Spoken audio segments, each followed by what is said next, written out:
Okay.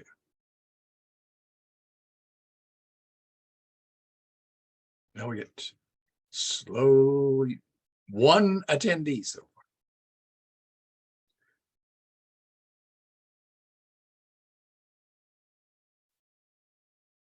We'll probably wait a little while after the hour, top of the hour. See if we get, now we're up to 2.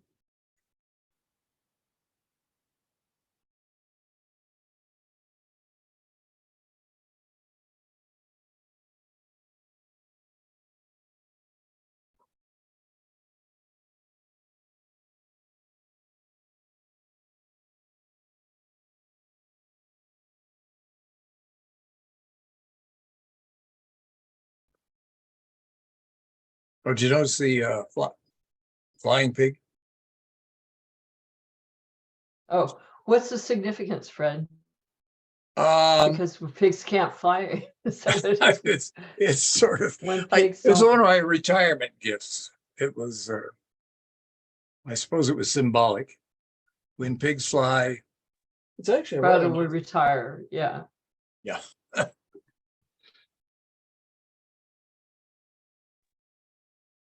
Okay, let's see where we are here.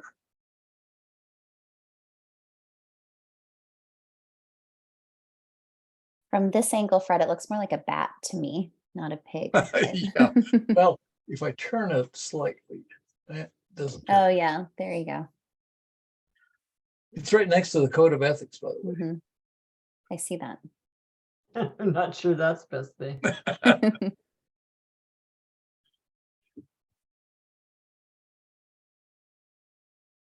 Well, there is not a flood of attendees yet. But maybe we could just have a nice conversation. Well, usually for our events, nobody comes till about 5 after. They all come flooding in. Well, let's wait a few minutes. Sally, did you go somewhere exciting? I did. I was at the International Journalism Festival, and it was really, I mean, people from all over the world. It's great. Where was it? It was in Italy. Oh. So it's in a town called Perugia. So, Beth or Lynn, have you ever attended? I have not. I'm waiting for a session pitch to get accepted. So hopefully one of these days. Oh, okay. Yeah. Yeah. My colleague Bertrand said that he saw you there, Sally, like maybe you were presenting, but he didn't get a chance to present or something like that. And so Bertrand, I'm always like, I feel like I'm, trying to do get more speaking engagements, than the people in Europe, like they're going to the events, but I'm speaking at the events, so. Well, and I didn't know, I don't think I knew Bertrand was there. I'm not sure.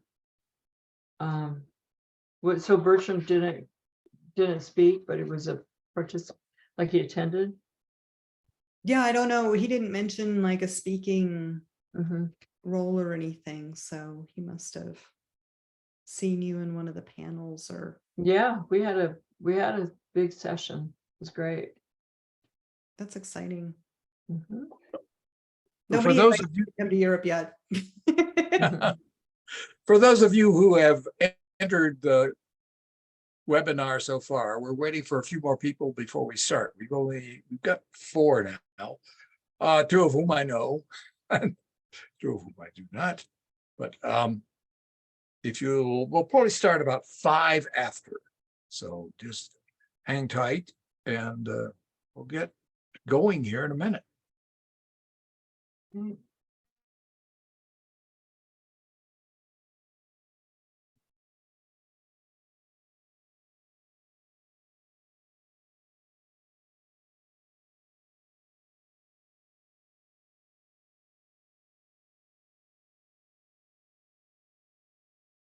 Anybody have any poetry they'd like to recite?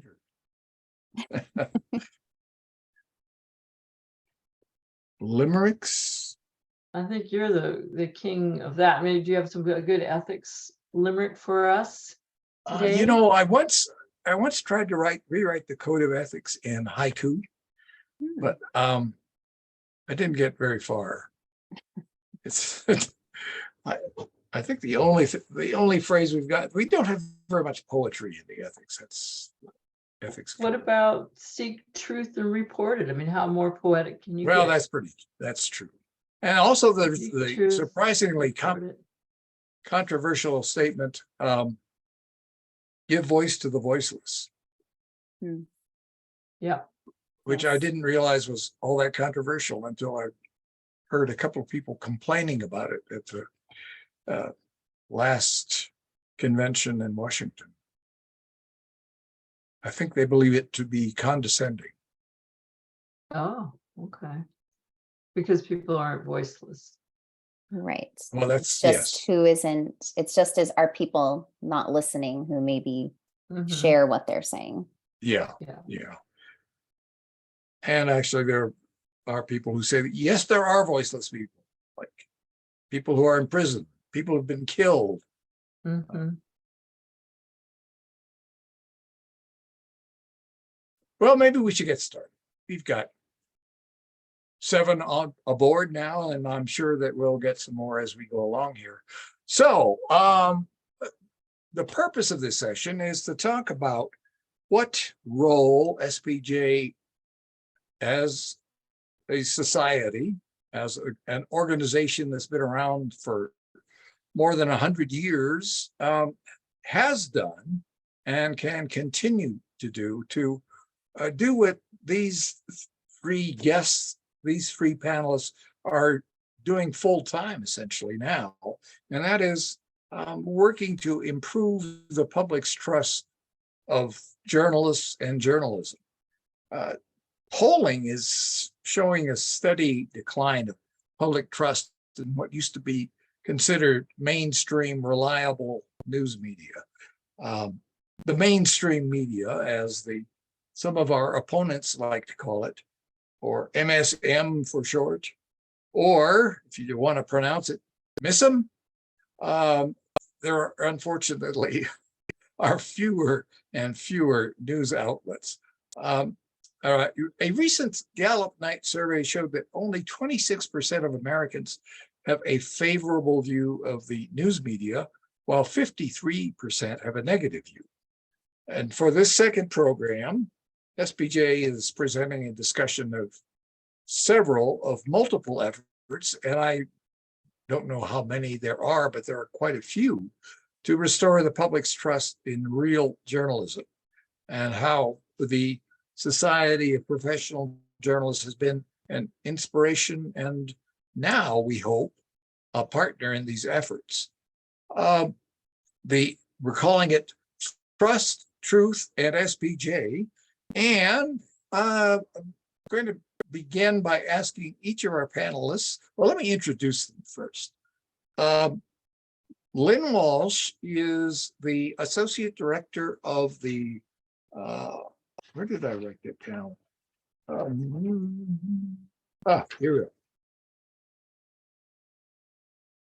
Assistant Director of Trusting News, which works with news organizations to help the public understand how journalism is supposed to work, explaining news processes, coverage goals, and journalism ethics, all with the goal of building trust in news. Beth Potter is U.S. Regional Manager of the Journalism Trust Initiative, which was created in 2019 by the Paris-based international group Reporters Without Borders. And she also recently received her PhD from the University of Colorado in media studies. Is that right, Beth? So, anyway, it's the JTI is funded in part by Craig Newmark Philanthropies and the Colorado Media Project. And Sally Lehrman has been doing this for a while now. She is the founder and CEO of the Trust Project, an international coalition she began building in 2014. So it's reaching its 10th anniversary now. So as a completely arbitrary thing, I would like to ask each of you to explain briefly how you're going about what you're doing and what you're hoping to achieve, and maybe perhaps how you differentiate yourself from all of the other types of trust projects that are out there. So Lynn, let's begin with you, just arbitrarily. Thanks, Fred. And hello, everyone. I see some familiar names and some new names. So look forward to getting to know you and hearing from you.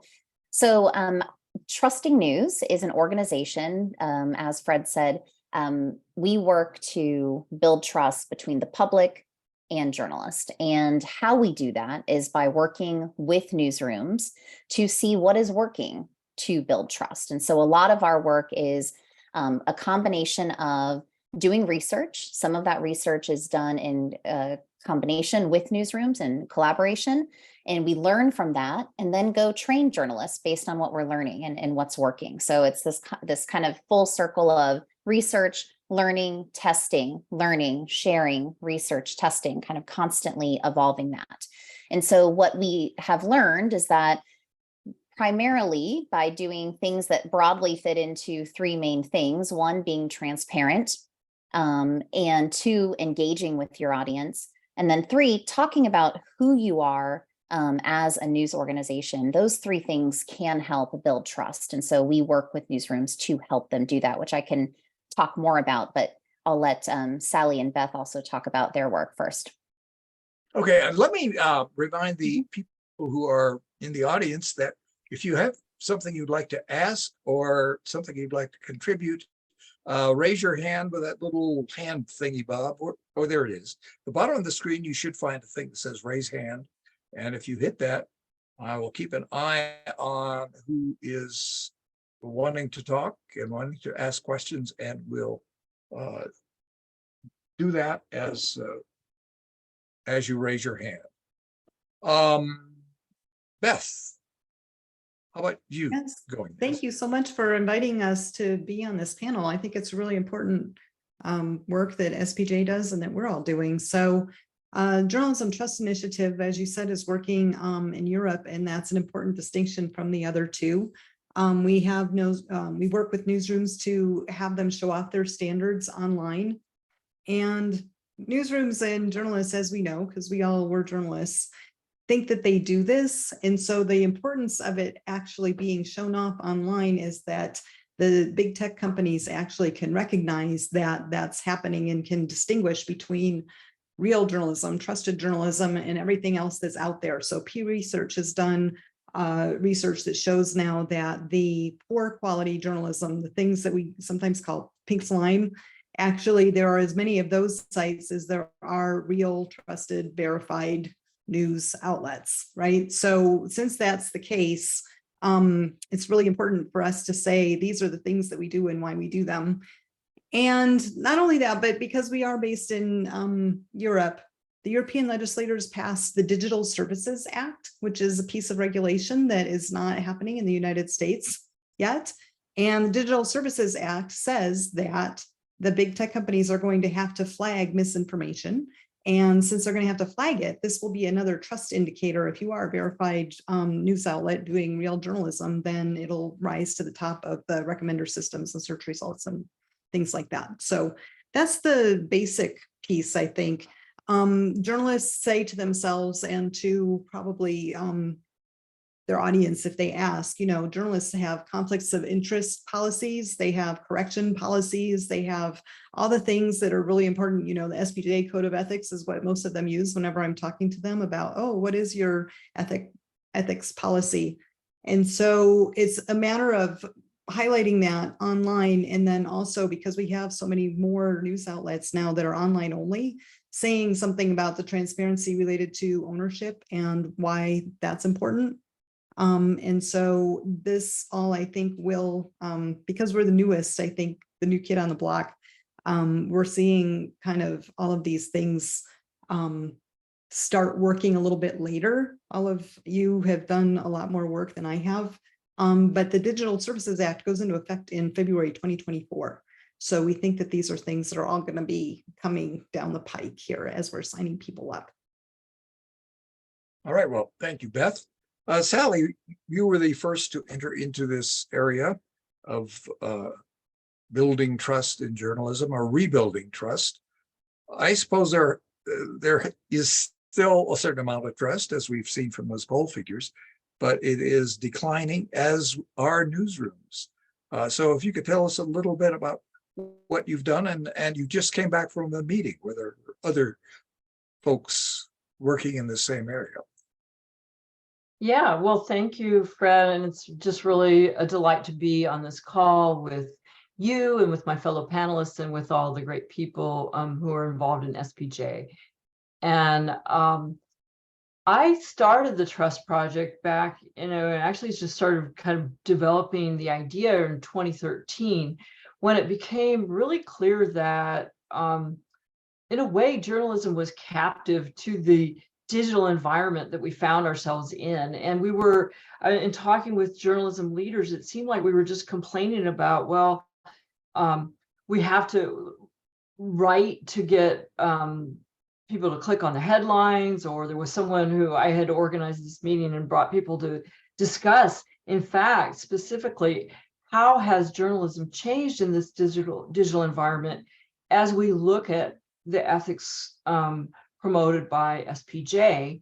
And it just felt like we were so concerned that our ethics were declining in the face of this digital space in which we needed to get the clicks, we needed to get the attention. We were competing with things that looked exactly the same as journalism, but might be designed to sell you a pair of shoes, or now to incite you to violence or something like that. So how do we continue to keep those core values of journalism and lift them up in this digital space in which we really had been buried, as Beth was pointing out, amidst all these other things?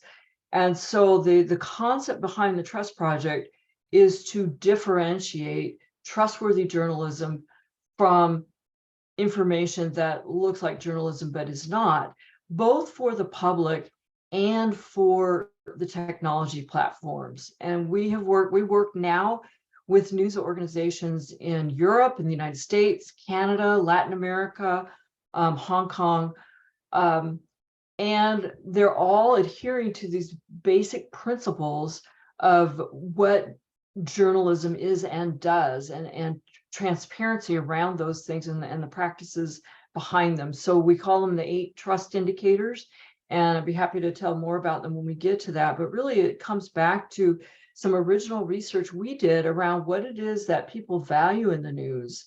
How do they decide whether to trust it? And then marrying that with journalistic values through that we all know what they are, but I think the SPJ ethics code really encapsulate that for all of us. Well, let's talk a little bit about the SPJ ethics code. There have been critics over the years who say it should be much more specific and much more agile and be subject to change more often and to keep up with, for instance, technology. But when those of you who've been around SPJ, and all of you have had roles in SPJ. Lynn is a former president. Beth is on the board of the Colorado Pro chapter. Sally is a Wells Key winner and has been around, has been chair of ethics at one point. Were you not? No, it was the diversity committee. Diversity committee, of course. But you were on ethics or something. Anyway. Yeah, I've been immersed in ethics thanks to. Is the SPJ code sufficient in its generalistic approach, or does it need to be more specific? Anybody want to talk about that? Go ahead, Lynn, and then I'll jump in. Yeah, so I mean, personally, and I also, in addition to being a past national president, did serve as the ethics committee chair for a couple years after that. And personally, I do think it is sufficient. I think, I've used it as a journalist throughout countless investigations, countless conversations in newsrooms. Also, as the ethics chair, taking calls from journalists to kind of use it to help explain and help journalists make decisions. So I think what's there is sufficient. Related to trust, though, the issue is people don't think journalists have ethics, or they don't know that journalists have ethics. And part of that is because we don't tell them. And that may sound really silly, but just like you may not know how a plumber does their job or exactly what a nurse does every day, right? People don't know what we do. And so when they don't know what we do, they're going to guess or make an assumption. And what we know is that generally those assumptions are going to be negative. They're not giving us credit for the careful decision-making that we make on a daily basis. It's happening in every newsroom that I've worked in, I know, and I see it happen. And some of them are really small, right? Should I use this photo? Should we crop the photo? Should we blur? I mean, some of these things just happen so fast because we're so used to some of the decisions and some of the considerations that we give it. But if we don't tell people we're doing that, they're not assuming we are. And instead, most people are actually assuming a negative assumption, not giving us that credit. That negative assumption can lead to distrust. It's not the only thing that can lead to distrust, but it is a major thing. Yeah, and you know, the code of ethics was really designed to be a sort of a template for discussion rather than a set of instructions. And in fact, it says that at the very end, that this is not a set of rules and it shouldn't be regarded as such. In fact, the whole thing should be read as a whole and not have individual principles lifted out and taken out of context. Beth, what is your take on whether the code of ethics needs to be more specific, or is it fine as it is? Maybe not the most poetic code, but it's been around for a long time. I agree with Lynn that it needs to be more well known that there is a code, because I think journalists are, you know, Lynn, you mentioned doctors, or I'm sorry, nurses or plumbers or something like that, but I think there aren't very many professions where we can say that there are so many kind of, well, it's a professionalism that we say, right? In academia, it's called the habitus, the professionalism of what you're doing that people don't even know that you're doing. So the code is giving all of those newsrooms all across the country or all around the world, you know, this feeling of, you know, no, it wouldn't be okay to go and, you know, accept some, you know, I don't know, stock options from somebody or something, you know, the government telling you what you should write or shouldn't write or those types of things. So each time that it comes up over and over again, I think that just the fact that it says, you know, first do no harm is the point that even my students, I think, you know, when they're first learning about journalism, I say the whole point is that the journalists are doing something for the public. They're not doing something for a particular client. So, you know, be thinking about that, students, as you're trying to decide, do I want to go into PR? Do I want to go into journalism? And what's sad these days is, you know, journalism stands for something. You have to have courage actually of saying, you know, I'm going to serve the public, even if people are giving me a whatever hard time. So the SPJ code reinforces that, I think. And it seems so simplistic. I think that's why we shouldn't think about changing it, is because it's so well, not basic, it's very detailed, but it's basic enough that anybody can just glance at it and say, oh yeah, I see there are these 4, you know, things that underpin what we believe. Abiding principles, we call abiding principles. So yes. If I could just add one more quick thing, I mentioned in the beginning is, you know, the JTI actually works with in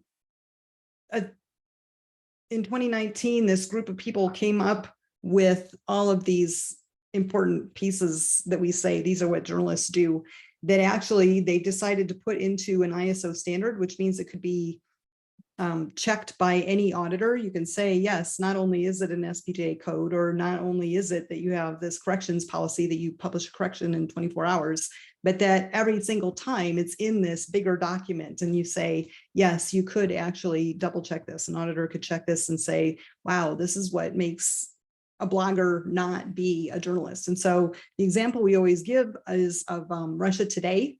Why couldn't Russia Today be a journalistic organization? And we used to say it's because they get money from the government. So now there's this big discussion going on in society, you know, is it okay for the government to give money to the journalism groups, even in the United States. So I think that's going to be something that's going to come up in the future. But all those basic things that are in the SPJ code and now in this Committee on Standardization code that was created in 2019 in Europe, I think are really important for the public to know as well. Not just that we have it, but that we can promote it out in the world.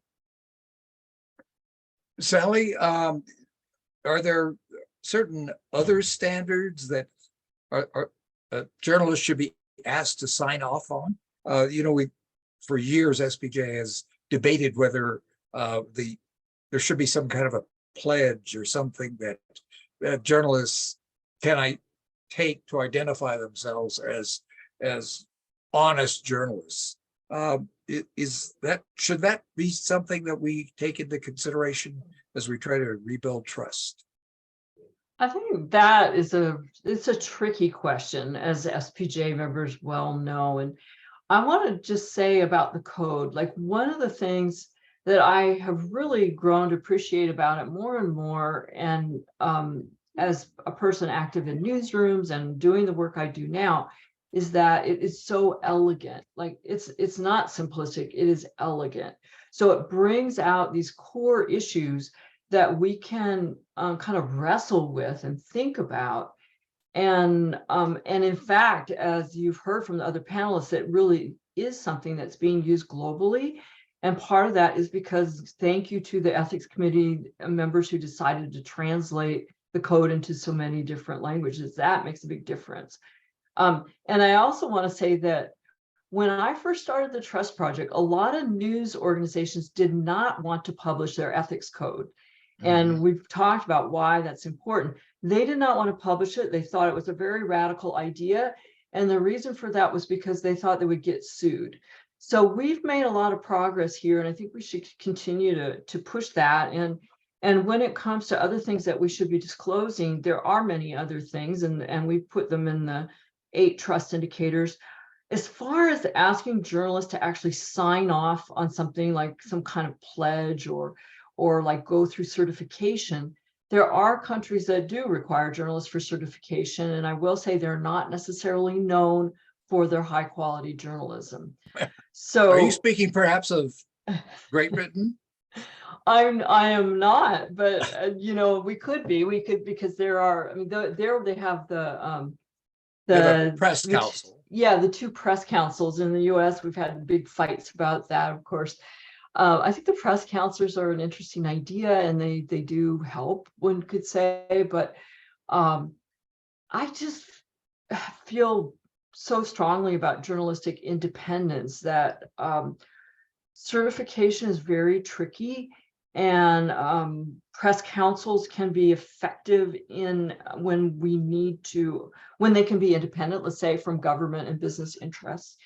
In terms of having individuals, I think having individual journalists, all of us should be committing to something like the SPJ Code of Ethics. If not that, we should be talking with every single news organization we work for and with about what the ethics are within that organization. So, and I say that because I've had a long career as a freelancer as well, and it was within news organizations. So and you asked about individual journalists. So that's where we need to recognize, as an individual journalist, it is our responsibility to uphold our ethics. And if there's a case where the news organization doesn't have as strict ethics as we do, maybe, or they're getting a little fuzzy about conflict of interest, then that's our responsibility individually to call that out. And the code even says that, but to call that out and say, this is where I stand because of these reasons. And the code can be a very good touchstone for that as well. I think one of the problems with journalism is that journalists are, in a way, and I hate to say this because it's insulting, in a way they're a little bit like the thin blue line of police work, where you don't say anything bad about another journalist. And I've noticed that in things like, our attorneys. There is a group of attorneys who have made a point to never take a libel case because of their ties to journalism. And I don't remember what their name is, unfortunately, but it does seem to me that journalists should not be shy, but they are shy about calling attention to bad journalism. And for that reason, I think we need to pay more attention to the accountability aspects of the code of ethics. I think that's very important. Sally, could you tell us what those 8 trust indicators are? This might be a good point to get into that. Okay, great. Yeah, so we ask, and these are all connected again to what people were looking for and also the basics, fundamentals of journalism. So first of all, we call it best practices, and it's explaining basically what we've been talking about, being the rules that we follow and the structure of our organizations that ensure that we uphold the public interest. So when people talk about, well, as an agenda, what's your agenda, journalism? What's your agenda, news organization? And they assume, like I think Lynn was saying, that they may assume the worst things. Then best practices explain all those pieces. And like Beth was saying, like who owns us? How we separate ownership interest from our journalism. So there's a whole section on that, and I'll have to try not to get too deep into each of these. Another is journalist expertise. Who is this journalist? People wanted to have a relationship, feel a connection to this journalist and understand their expertise, or maybe if they're new to a beat, what are their interests in terms of journalism. Labels, clearly separating news from opinion and other types of paid content. People often said, like, we're not even sure journalists understand the difference between news and opinion. Then there's 2, one's called references and one's called methods, where we talk about how, as one person put it, how was the story built? So people told us they wanted to know, especially on controversial stories or investigative stories, and we don't need to do it everywhere, but explaining beyond just the links in the story, but where did our information come from so that people can seek that out. And I think that's ever more important now when there is so much falsehood pushing out there in spaces, the same spaces that journalists share. Locally sourced, do they know me? Do they know my community? Were they here when they did the story? Did they talk to people like me? Diverse voices. We heard, I know we had like the big awakening in the last couple of years, but when we first did our interviews, we heard over and over from people who said, we want to hear from people like ourselves that we don't see, and we also want to hear from people unlike ourselves. So not just from people at high levels of business and government. And so they recognize the power of journalism and the importance of journalism in bringing people together. And then the last one, we call it actionable feedback. And you've heard about that a bit already, especially from Lynn, and that is being responsive to the public. Does the site actually listen to me? And like is there a place where I can offer a complaint or a concern and someone really will get back to me? It's not like a black hole. And also, can I suggest sources? Can I suggest ideas? So those are the 8.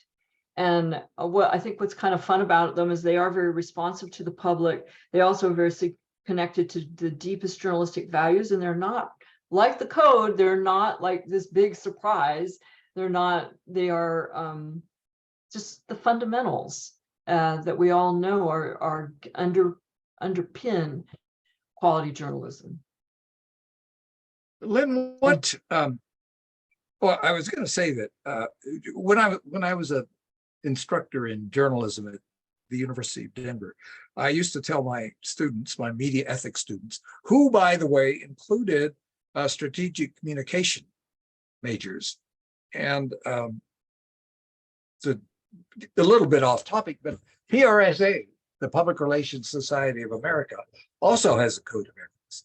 And very high on their list of principles is the free exchange of information. And also high on their list of principles is loyalty to the client. But that's a difference. But I think everyone is pretty much dedicated to the truth. And Lynn, I wanted to ask you, what do you tell the public in terms of how they can differentiate between a reliable source and a source that perhaps is not as trustworthy as some an organization that's been around forever. So everything that Sally just outlined, those are things that I think if you pay attention to sort of any media literacy training, education material that's out there right now, a lot of it says, look to see if news organizations have this. Can you see who their staff is? Do their stories have actual names after it instead of just saying staff, right? Is there information about what they cover, where they're located? Can you contact them easily? Other things that they recommend that Sally didn't mention, like, do you see a lot of grammatical errors? Are they not really quoting people, or are they just kind of pulling things and linking back and forth, and it doesn't seem like there's original reporting? So those would be some additional things. But another reason, kind of, that's a reason for when we work with newsrooms, we tell them, here's another reason to do this. One, we know, as Sally, the thing Sally laid out, if you do that, you can build trust. You're increasing transparency. Like, we know there's research that shows that that's true if you do those things. Another selling point we say is, people are taught when they're trying to differentiate between what they're seeing out there to look for these things. So there's kind of another reason, if they weren't already sold there, to do this. And what we to talk a little bit about how trusting news is a little different than what Beth and Sally are working on. We would say, absolutely, if a newsroom came to us and said, what should we do to build trust? Everything that Sally's walking them through of how to do, we would say, yes, do that. That is important. What Beth is saying is necessary. Yes, we need that. The goal that we are then trying to do is see, how do you bring those explanations about your ownership, about what you're sharing about your ethics, who you're talking about your staff expertise? How are you bringing that into your daily coverage? Because what's so important is you can have all those things laid out, and that is great. That is that's a big jump start than what most news organizations have. But people may not just be trying to kind of click on those pages, right? So you want to catch them where they are when you have their attention. And so if you're doing a story where you used an anonymous source and you talked about that's on your ethics page or your about page, you have an explanation. Here's when we use it. Here's what that means. Well, take a version of that and add that to the story itself to explain that. If you're a reporter that has all of this experience covering education, covering health, and that's the topic the story is about, include that bio on the page with that information to add credibility. Talk about your goals, and then also add that contact information so people can ask you questions, can follow up with you. Maybe they have new information. Maybe there's a part of the story that maybe you're missing because we're not as diverse as the newsrooms aren't as diverse as they need to be. And so can someone give you a new idea to follow up? And so that's sort of our kind of differentiation. We do help newsrooms with talking about ownership and kind of those explanations. But our goal is really, okay, how do you get that into daily coverage? Newsletters, on air, on whether that's TV, digital videos, how do you get that onto social, all of that? Yeah, and one of the things that I've noticed more and more of is the publication or making public of a newspaper's code of ethics, or broadcasters have been slower to do that. If you go online and look for the ABC Code of Ethics, for instance, you'll find the Australian Broadcasting System or company, corporation. But ABC does not have did not have its code of ethics published when I was doing some research into who publishes their codes of ethics. And I think that the reason is what Sally and I think Beth and Lynn all have mentioned, is that there's a difference between lawyers and journalists in what they will allow you to do. And lawyers are much more cautious about anything that smacks of making a promise to your readers or whatever. And for that reason, they don't want to. That's why there's a disclaimer at the end of the SPJ Code of Ethics that says this is not a set of rules.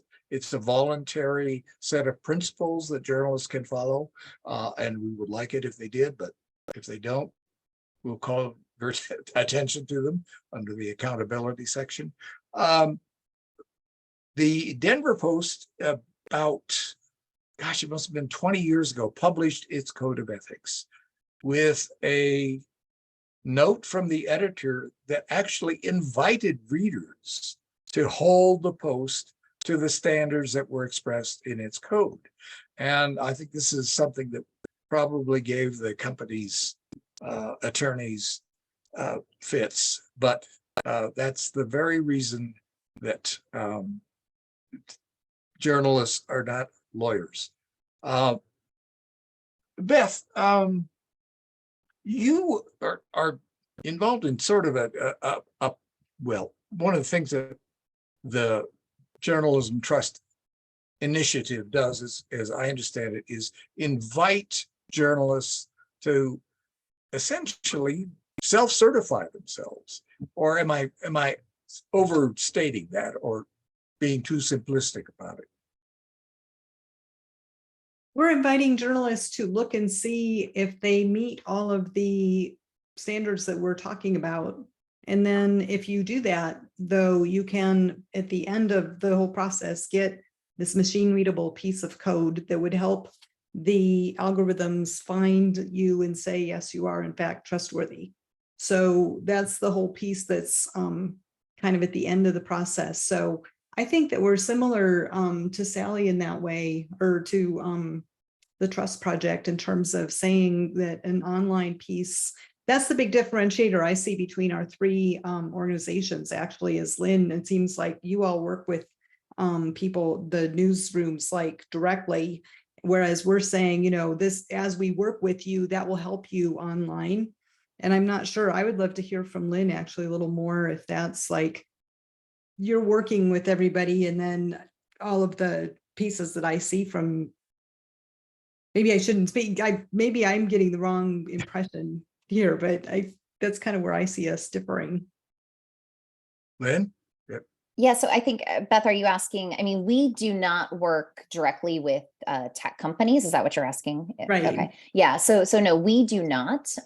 Our main goal when we're working with newsrooms is to, so if we're doing research or we're trying to test, like, does this trust strategy work? So does adding a transparency box within the story, or an editor's note at the top, or a box at the within the story that says something like, Fred, to your point, you know, our goal was to be fair with this story. Do you think we accomplished that? Yes, no. We have some newsrooms testing that kind of stuff. So for us, our measurement is, can we somehow then ask the user who's consuming the content if that increased trust or not?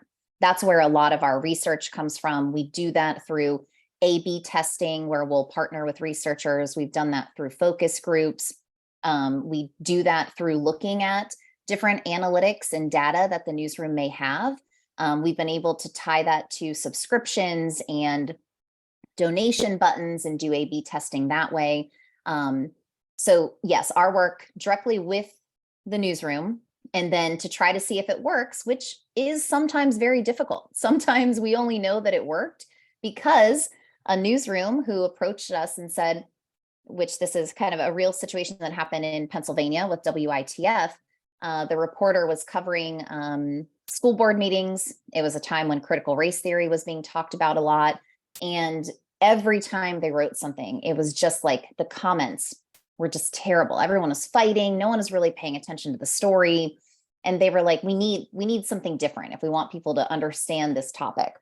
So we had a conversation. And so we tried something new, where I call it a deep breath note, where they added a note at the top of the story that basically said something like, you know, we know you may have very strong feelings about this topic. Our goal with this story is to help you understand what's happening. If you have any questions about what you're seeing here, please reach out to us.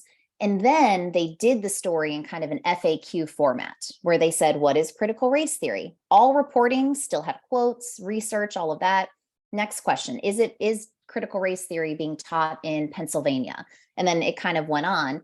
And so with that, you know, the answer to the question is, okay, did that work to build trust? Well, the only thing we really had was the newsroom saying, you know, this story still had engagement numbers similar to the other reports that we've done on critical race theory, but the comments, not negative. People were asking questions or not leaving negative comments, which we would chalk that up as a win. So sometimes that's all we have for measurement. We like to, as much as possible, try to get numbers and research tied to it. Sometimes that can be hard, just because sometimes trust can be hard to measure because it can mean different things to different individuals. You know, Anna, I'm sorry, go ahead, Sally. I was just, yeah, sorry, Fred. Do you want me to continue? No, go Okay. ahead. I was just going to jump in because Lynn is so right that it is hard to measure trust. And we actually do a lot of work and research too. But one of the things I noticed, like when we look at polls, like we get great research from the Reuters Institute, from Pew, from Pointer. Sometimes we'll put out work. API does its work, but we have to really look carefully at how the questions are asked. And I was just looking at this big study that was reported recently that was saying that trust in media has plummeted. But it was trust in media. And the question was like, the question had to do, how much do you trust media to have your best interests at heart? But what do people mean by media? Like if I were answering that question, I might think we're talking about social media or search engines, not necessarily journalism. So I just wanted to interject because sometimes I think as journalists, we can get very discouraged when we see all this data. But in fact, everybody knows you're a good journalist. You know, you have to look at how that data was gathered and what questions were asked. Thanks for letting me pop in with that. No.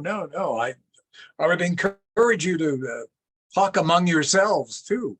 And once again, if there's anyone among the list of the audience here, and you'd like to ask a question or make a comment, please raise your hand and I will let you speak. Otherwise you can't say anything. You know, one of the things that strikes me about codes of ethics is that the Denver Post Code of Ethics, I think, is about 6 pages long. And the New York Times Code of Ethics, if you've ever looked at that, is almost 50 pages long. And it has mostly to deal with conflicts of interest. I had a question the other day from someone who wondered how, in fact, this was a journalist, how does the New York Times and also the Washington Post, which also tried to take ownership of this story, how does it justify naming a young National Guardsman who released classified documents and who's liable to be charged criminally for that? How does it justify doing that before a trial or before he's been charged?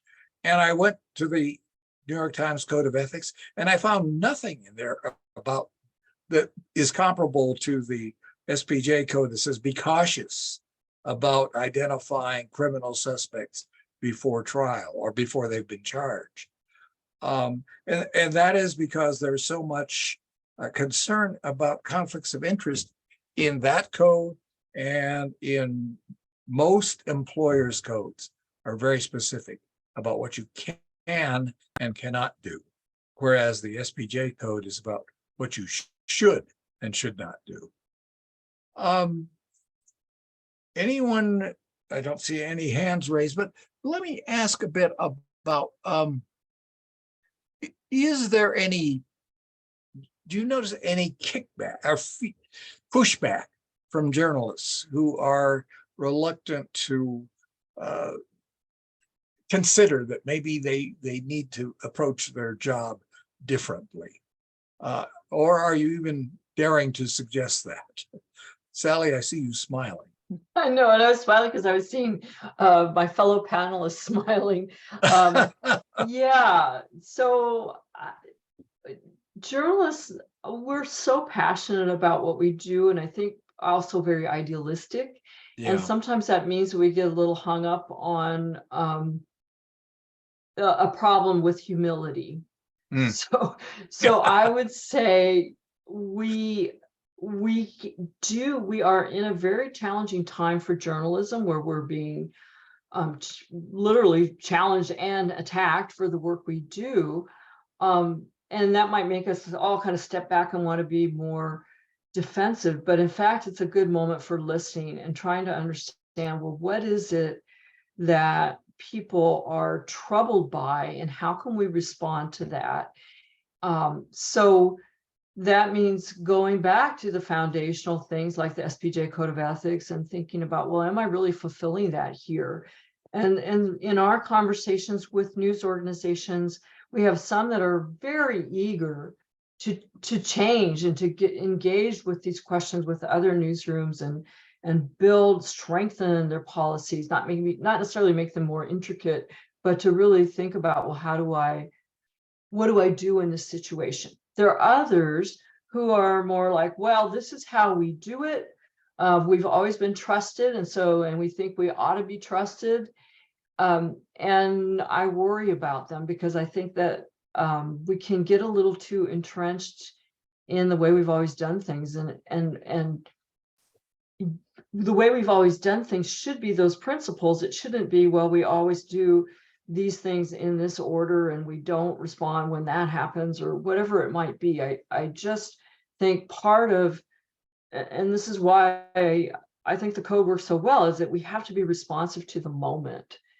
And we have to be really looking at, how do we strengthen and build this relationship with the public? Because that's what trust is. It's about relationship. And when you think about when you have a relationship with someone that you trust, it's about sharing the same values. It's about being responsive to them, and being consistent in your behavior. So just, I think there's more work we can do, for sure. A couple of years ago, when we were trying to arrange some panels for the Colorado Pro chapter was hosting the regional conference, and there was a very good panel, as it turned out, about people who felt the media were not listening to them.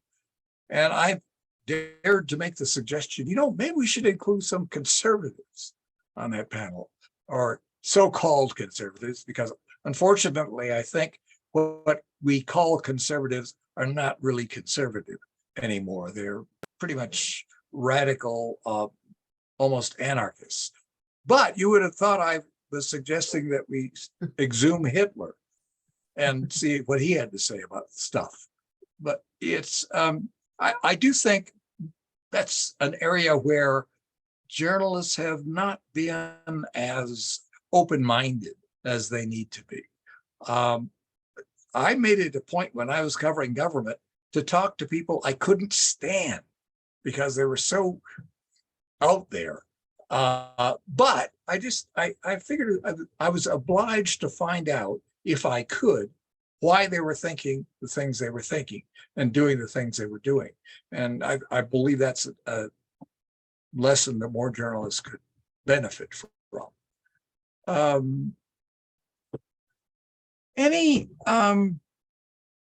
We're getting close to the end of the hour now.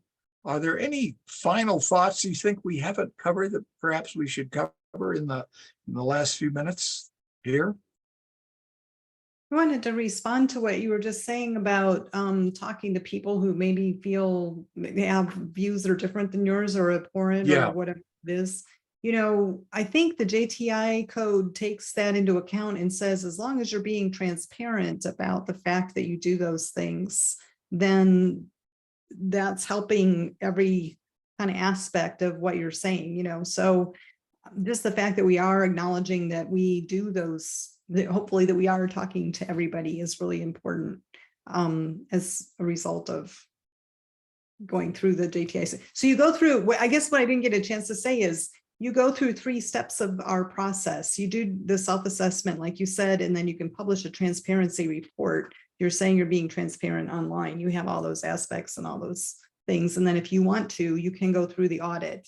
That is the ISO standard, and we're saying that I think we don't do And Lynn, that's what's so interesting about hearing about like doing separate testing on this, that, or the other aspect of something. If you create a standard, then every single time that you wanted to test one individual piece, I think you'd have to change the standard all over again. So it is a really kind of a different aspect. And I think that both of them have, you know, really different kinds of value, right? So in Sally's piece too, right? You know, that we are, I had kind of been coming into this panel thinking that we're more similar, and now I kind of feel like we're more different than I realized. So Sally, you saying that you have 8 different pieces, for example. So, but I think the Well- transparency is the most kind of important piece.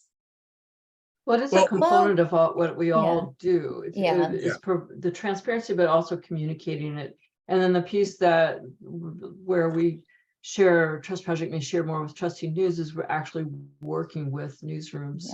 Although I think Trusting News is very much in the trenches, and then we also together are looking at, together, sometimes literally together, are looking at how does this work. And I noticed that right at the question about kind of following up on your question, Fred, about conservative users and how to build trust there. And Lynn, I know you've done some work in that area.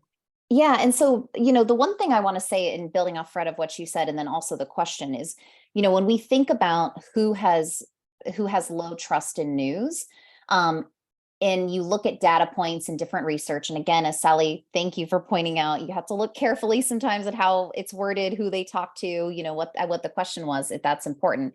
But we know that younger people tend to have less trust in news. We know that people of color tend to have less trust in news. We know that people tend to trust local media over national media. And we know that conservatives tend, so politically, people who identify politically as conservative or Republican tend to have lower trust in news. And so, you know, when we talk about who sort of feels, and a lot of that is because people don't feel that the coverage reflects who they are. That is for both communities of color, underserved communities that really have been left out and or covered very poorly for a long time. And there are reasons that they might be upset about the coverage, valid reasons. And I think we're getting a little better. We're not there.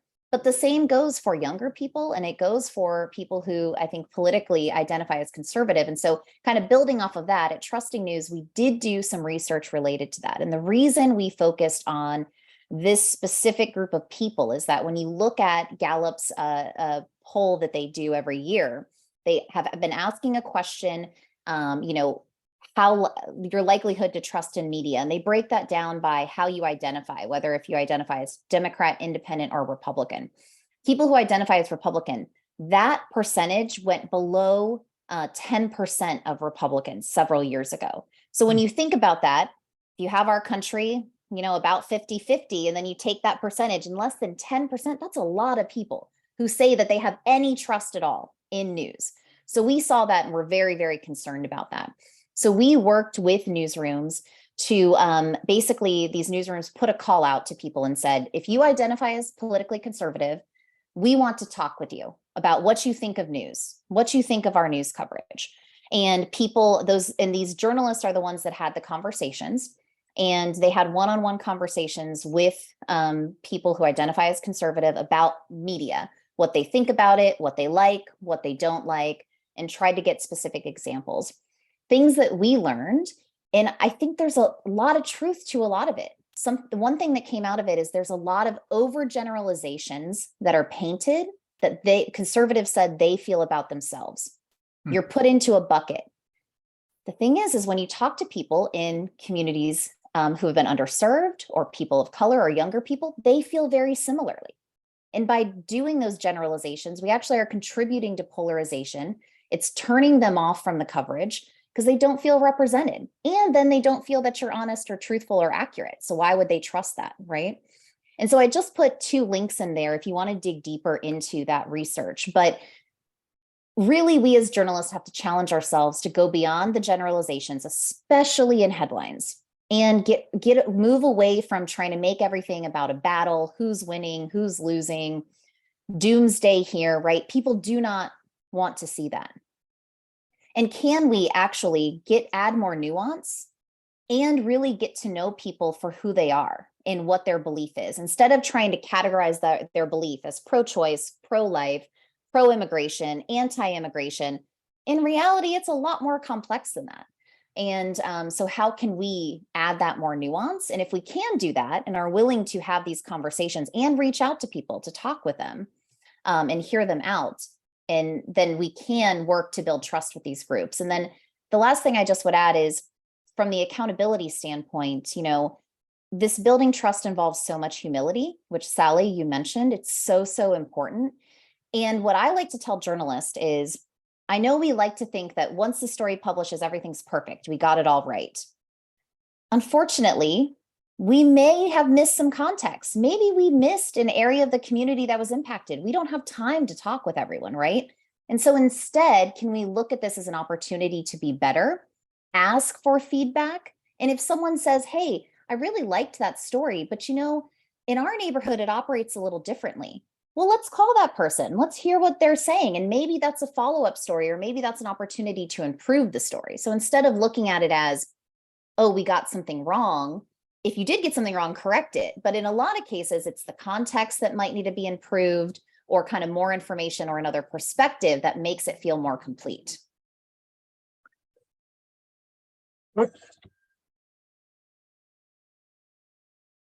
Pardon me. Yeah, and I would just say this, we do need to be very careful about the polarization that we can unintentionally cause. And we worry about polarization. If we think about how journalism is often traditionally done, it does contribute to that, and it also contributes to segmenting audiences into different, or audiences or the public into different groups of people that we then set up as oppositional to one another. And so I just want to underline that point that Linda's made, that we really, not only will it help us, excuse me, build more trust, but it will help us do a better job, and as we aim toward our goal of developing an informed public that can engage in democratic exchange and growth. You know, one of the things that I am glad, makes me glad that I have been retired for a long time, is that there's rather a negative culture in journalism. And we celebrate the negative and ignore the positive too often. And although I have heard from people that, why can't you be more positive? Or why is it always negative? We had a news director on the panel on Monday that opened this week, who said that if they were writing stories, or had written or covered an oil company that was actually trying to do something to mitigate pollution, and they got kickback from people who said, we don't want to hear about that. We want to, this is greenscaping. You need to continue holding their feet to the fire. So when people say they want positive coverage, I'm not sure that they really do. A lot of them really prefer that negative coverage. And I think another important takeaway that all of you have said is, be more transparent. Don't be secretive about what you're doing. You know, tell people how it is you gather a story. Maybe you tell them about the problems you're encountering with uncooperative sources. It's not something you just need to. It helps to explain why perhaps a story is the way it is, rather than just say, well, we can't get this because they're not being cooperative. You know, tell people the school board is not answering our phone calls. So we got a new message here. What is this? Oh, that's you. Beth, any last words before we sign off? I haven't seen a raised hand yet from the audience. I would just encourage the journalists and newsrooms who might be listening, or who might go and look at this later, to actually look at our more than 50-page document to talk about kind of what all of these things are that we're talking about, and compare and contrast, and see if they can go through the self-assessment. So it makes you stronger every time you think about those types of things. Even if you're a reporter and you're thinking, my editor always handles that for me, or, you know, some other aspect of the newsroom, it's always helpful, I think, to continue to reinforce the things that we're doing. So I really appreciate hearing that from my other co-panelists too. We're all saying similar things in that regard. Yes, and thankfully you all have slightly different approaches, which means that you're all going to have jobs. So you have a lot of work ahead of you. Yeah, there's Lynn, no doubt about that. Plenty to do. Sally, any last thoughts? Well, I would encourage everybody listening to just continue to develop your relationship with the public. And, we have our 8 trust indicators that you can take a look at, but really it is about being more clear about who you are, what you do. And I thought you said it really well too, Fred, is explaining sometimes when we run into bumps in the road, like when we pretend to be perfect, that's probably part of the problem. That's part of Yeah. I mean, how many people are great friends with a perfect person? Lynn, anything to add? Yeah, I think the one thing I would say is, this work is hard. When I first joined Trusting News, I was like, okay, we're going to solve this problem. Like, we're going to do it. And as I've been doing this more, yes, trust has declined. So that's not good, right? Now I know it's a harder thing. But what I'm learning is, you can do everything Sally outlines. You can do everything that Beth has. And then if you just stop there, that's not going to be it. That's not the end. And so it's kind of a constant thing that you are doing, and we have to build this into our reporting process. Engagement should be a part of almost every part of what you are doing. You should be asking for feedback, thinking about that feedback, answering that feedback, being transparent with every story as new things come up, right? And so we know that this is hard. And I think sometimes that's something that we find from journalists is, oh, it's overwhelming. Where do I start? What do I do? Can I fit this into my workflow? And what we tell journalists is you don't try to do all of it all at once. Maybe pick something that you are hearing a lot of complaints about and start there. And so then I'll do sort of a shameless plug, because we actually just yesterday launched something that we hope is going to make this work easier for journalists. We're calling it Trust Kits. And basically, it's just a way that you can kind of tackle this one topic by topic. If you want to start with your labeling, if you want to start by talking about who you are, if you want to start with making sure your staff bios and reporter mission statements are up to date, those are all things that can help build trust. And so we just launched them. The idea is that you go through it, you do it. If you want feedback, reach out to us. And we're going to keep adding to this as we come up with new ideas.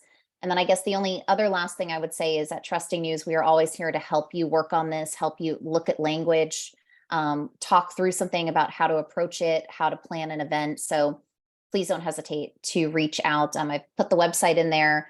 You can also message me on social media or send me an email. It's just lynn@trustingnews.org. Well, I would like to thank all of our panelists, and I think it's been a very good discussion of what we can do, what we have done wrong, and how perhaps as journalists we can think about broadening our perspective and broadening at the same time the number of people who trust us. One of the things that was mentioned earlier is, identify your sources, give people information about who they are. And that's kind of fits right in with the next program in this Ethics Week series of events. And that is tomorrow night at the same time, when there will be a panel on generative artificial intelligence and its role in journalism. It can be a source for good or a source for sketchy. It is a great tool for research, or can be, but when you get into the area of using it as a writing aid or even writing stories itself, that's, I think, where it gets to be problematic. So thank you for those of you who stayed with us and who have listened to what I think is a very valuable presentation. And once again, thanks to you, Beth and Sally and Lynn, for your contributions. So good night, everyone, or good afternoon, wherever you are. Thank you, Fred. Thank you, Sally, Beth. And congratulations to SPJ for 25 years of the ethics code. Yes. Well, thank you. on Thanks a behalf lot. of Thank SPJ. you. All right. All right, Thanks. Bye, know you do. everyone. Bye. Thank you. bye.